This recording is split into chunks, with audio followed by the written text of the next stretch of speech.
रूपा एक गरीब परिवार की बेटी थी। संयोग से उसकी शादी अमीर खानदान में हो जाती है।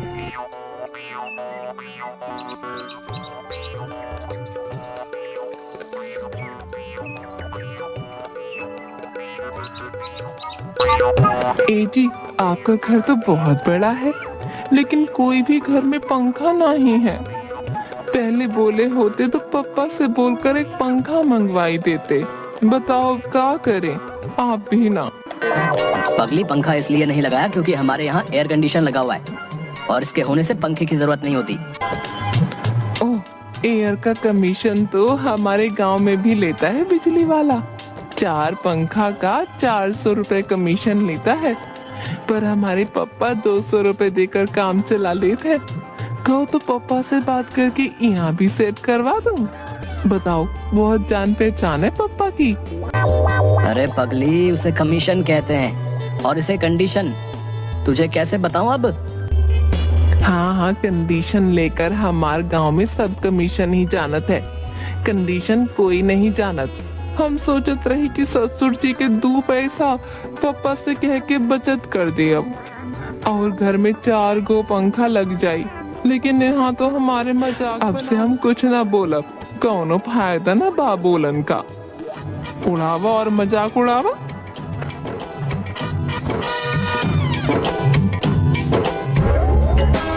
हाय दैया, ये दरवाजा खिड़कियां काहे बंद कर रहे हैं? एक तो रूम में एको पंखा नहीं है, ऊपर से खिड़कियों भी बंद कर दीजिएगा, तब तो गर्मी से दमे घुट जाएगा। खोला, जल्दी खोला खिड़की। 1 मिनट रुको जरा, देखती जाओ अब। अरे नहीं, खोलिए खिड़की दरवाजा। हमारे गांव में घर में खिड़की में पल्ला भी नहीं लगा है। रात में पुरवैया चलत है तो ऐसा लागत है कि हम शिमला में सोए हैं, लेकिन सवेरे जब धूप के रोशनी आवत है तो लागत है कि रात भर में शिमला से बीकानेर पहुंच गए। अब कुछ महसूस हो रहा है? बताओ कैसा लग रहा है? अरे, ये ठंडा हवा कहाँ से आयल? बर्फ की सिल्ली बाबूजी से मंगाए हैं का? छत पर शाम में हम लोग भी बाल्टी से पानी डालते थे, लेकिन ये तो कनकनी लगता है जी। ऐसा कैसे बतावा जी, ये कैसे भावा? ये गर्म हवा के ठंडा करे वाला मशीन है और ठंड में गर्म हवा देता है। आप गर्मी में भी शिमला का मजा ले सकती हो ईमा। ओह, अजीब, बहुत ही ठंडा हवा निकल रहा है। मशीन ये बंद कर दीजिए, नहीं तो हमारी कुल्फी ही जाम जाई। कर बंद का। रूपा की सास सुनीता बहुत ही कंजूस औरत थी। वह बहू के कमरे में आती है और कहती है, बहू, अरे बहू, चल देख तुमसे मिलने कौन आई है। हाय हाय हाय, कल ही 25,000 रुपया का बिजली का बिल भर गया है, तो तुम लोग एसी चला के बैठे हो। तुम लोग तो मुझे कंगाल करके ही मानोगे ना। अरे नहीं माँ, वो तो मैं ही रूपा को एसी दिखा रहा हूँ, इसलिए ऑन किया था बस। और कौन सा इतनी देर में कुछ ज्यादा बिल आ जाएगा। वाह रे दुनिया, एक दिन में जोरू का गुलाम बन गया। चल बहू, ड्राइंग रूम में जल्दी आ, तुझसे मिलने आए हैं खास लोग। चल जल्दी आ जा। ड्राइंग रूम में रूपा की ननद नैना आई हुई थी, जो शादी में बेटा रवि की परीक्षा के कारण नहीं आ पाई थी। अरे भैया, कहाँ छुपा के रखे हो अपनी रूपमती को? मम्मी के कहने पर भी अभी तक झलक नहीं दिखलाई है। अरे अभी तक नहीं आई? माँ के आने के तुरंत बाद उसे ड्राइंग रूम में भेजा था। 1 मिनट, मैं अंदर देख कर आता हूँ।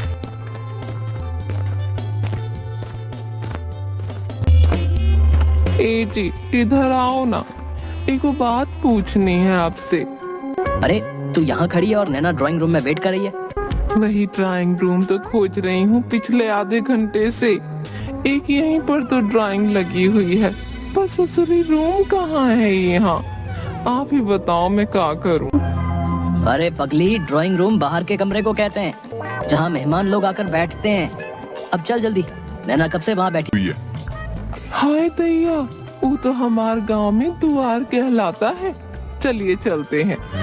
आइए भाभी आइए, मेरा नाम नैना है, मैं आपकी ननद हूँ। मेरा बेटा रवि का एग्जाम था, इसीलिए शादी में ना आ सकी। ये ये लो तुम्हारा गिफ्ट, फॉरेन से लाई हूँ, एकदम स्पेशल, बिल्कुल आपके जैसा। फौरन लाने की क्या जरूरत थी, थोड़ा लेट ही लाती। हम कौन भागे जा रही थी बताओ तो। अरे पगली, फॉरेन नहीं, फॉरेन। मुझे इतनी बुद्धि है कि फौरन और फौरन में अंतर कर सकूं। फौरन सब्जी, दाल, तड़का आदि में पड़ता है और फौरन मतलब जल्दी होता है। अरे पगली, फॉरेन मतलब विदेश से गिफ्ट लाई है। हे भगवान। मामी भूख लगी है, पास्ता बनाओ ना, और जल्दी बनाना मामी। ठीक है बेटा, मैं अभी किचन से बना कर लाती हूँ। पिस्ता को अमीर लोग आजकल पास्ता कहते हैं शायद। पिस्ता लेकर ही जाती हूँ। लो बेटा, अपना पास्ता खा लो। पर मामी ये तो पिस्ता है। हाँ, हम लोग तो पिस्ता ही कहते हैं।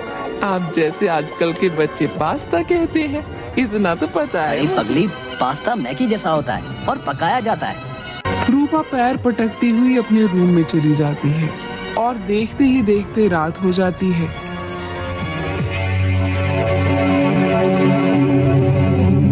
तभी रूपा देर रात बाथरूम जाने के लिए उठती है। उसी समय नैना कान में ब्लूटूथ हेडफोन लगाए हुए गाना सुन रही थी और लॉन में टहल रही थी। बीच बीच में वो गाने की रिदम पर थिरक भी रही थी। रूपा की नजर जब लॉन में थिरकते हुए नैना पर गई तो उसे लगा कि नैना को मिर्गी आई है और वो दौड़ के जाकर ससुर जी वाला जूता ले आई और नैना को सुंघाने लगती है। जूते की बदबू से नैना बेहोश हो जाती है। कुछ देर बाद होश आने पर नैना कहती है, भाभी ये सब क्या किया आपने? आपने मुझे जूते क्या सुंघाए? आप लॉन में उछल कूद कर रही थी तो मैं सोची कि आप पर भूत आई हुई है। हम डर गए, लेकिन अगले ही पल याद आया कि मिर्गी का दौरा भी ऐसे ही पड़ता है, इसीलिए पापा वाला जूता मैंने लाकर आपको सुंघा दिया। वो मैं वायरलेस ईयरफोन पर माइकल जैक्सन का गाना सुन रही थी, लेकिन आपके पास तो मोबाइल थी ही नहीं और तार भी कान में नहीं लगा था। तभी शोर सुनकर वहाँ पर रोनित आ जाता है और अरे रूपा पगली, को कहता है, ब्लूटूथ से कनेक्टेड होता है मोबाइल और 100 मीटर तक कहीं से भी बिना तार के मोबाइल की आवाज सुन सकते हैं। चल बेटा रवि, यहाँ 2-3 दिन और रह गए तो हॉस्पिटलाइज होना पड़ेगा और पता नहीं क्या क्या खाने को मिलेगा। नाराज क्यों होती हो? वो गांव से आई है, ये सब ना देखा है और ना सुना है। टाइम दो, सब सीख जाएगी। अरे ऐसा कौन सी गांव से आई है, हम सभी गांव से ही हैं, लेकिन कभी भी छोटी ननद को चप्पल या जूते से नहीं मारा कभी। मुझे माफ कर दीजिए, अनजाने में ये सब हो गया। हमें नहीं पता था कि वो नाच रही है। आज के बाद ऐसा नहीं होगा। अनजाने में इतनी बड़ी घोड़ी जैसी हो गई है और अकल नाम की चीज ही नहीं है। छोटे घर से लाई थी कि घर में सभी को इज्जत देगी, सभी को मिलाकर चलेगी, लेकिन ये तो ननद को ही पीट रही है। आज ननद को मारा है, कल सास को मारेगी, न जाने और क्या क्या देखना बाकी है। रूपा रोती हुई अपने कमरे में चली जाती है। तभी रोनित सभी से कहता है, चलो अब गुस्सा छोड़ो, आज रात मेरी तरफ से रेस्टोरेंट में डिनर पार्टी होगी। शाम को सभी रेडी होकर रेस्टोरेंट जाते हैं। रोनित रूपा को पहले ही बता देता है कि वहाँ पर किसी भी तरीके की डिस्टरबेंस नहीं होनी चाहिए। सभी लजीज डिनर का आनंद उठाते हैं। तभी रवि कहता है, देखा मम्मा, अब मामी भी मॉडर्न हो गई। हाँ, आज कोई गलती नहीं हुई, बस ऐसे ही वो सब सीख जाएगी।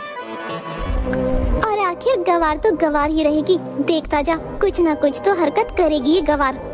सही कहा तूने बेटी। तभी वेटर हैंड वॉश करने के लिए बाउल में गर्म पानी और नींबू लाकर सभी को देता है। सभी लोग हाथ धोते हुए बात कर रहे थे कि तभी सुपुड़ सुपुड़ की आवाज सुनकर सभी रूपा की ओर देखते हैं। वह बाउल में नींबू निचोड़कर आराम से बाउल को उठाकर पी रही थी। सभी एक दूसरे को देखकर हंस पड़ते हैं। अरे पगली, वो पीने के लिए नहीं, हाथ धोने के लिए था, जैसे हम सब हाथ धो रहे हैं। लेकिन ज्यादा खाने के बाद हमारे गांव में पेट साफ करने के लिए नींबू पानी पीते थे, इसलिए मैं पी गई। देख लिया, आखिर कर दी ना इसने गंवार वाली हरकत। लो और बना लो मॉडर्न इसे। अब बस भी करो माँ, कई बार अनजाने में ऐसी गलतियां हो जाती हैं। आओ सब लोग चलते हैं। कि तभी रेस्टोरेंट की सीढ़ी से अचानक सुनीता का पैर फिसल जाता है। आई माँ, मर गई, मेरा पैर, हाय मुझसे उठा नहीं जा रहा। अरे माँ रुको, आप टेंशन मत लो, मैं आपको अभी हॉस्पिटल लेकर चलता हूँ। मैं माँ को लेकर हॉस्पिटल जा रहा हूँ, आप सब लोग घर पहुँचो। ए जी, आप माँ को अच्छे से पहलवान से दिखाइएगा। अरे रूपा, हॉस्पिटल में पहलवान नहीं होते, डॉक्टर होते हैं। हाय दैया, हमार गांव में तो जब मोच या हड्डी चढ़वानी हो तो पहलवान के पास जावत है। अरे अभी तुम लोग घर जाओ, मैं माँ को चेक करवा के घर आता हूँ। हॉस्पिटल में डॉक्टर ने सुनीता को चेक किया। पैर में प्लास्टर चढ़ गया। 45 दिनों का बेड रेस्ट करने को डॉक्टर कहता है।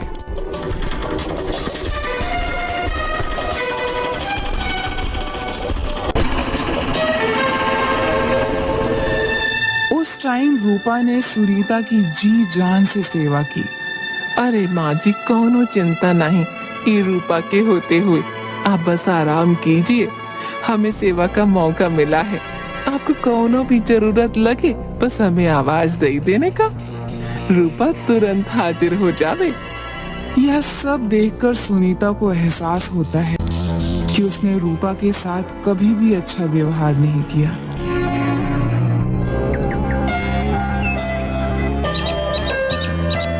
बहू, थोड़ा इधर आना। मैंने तुम्हारे साथ कभी अच्छा बर्ताव नहीं किया, लेकिन तुमने कभी पलटकर जवाब नहीं दिया, बल्कि मेरी सेवा जी जान से की। ये ले घर की चाबी पकड़ और संभाल अपने घर को।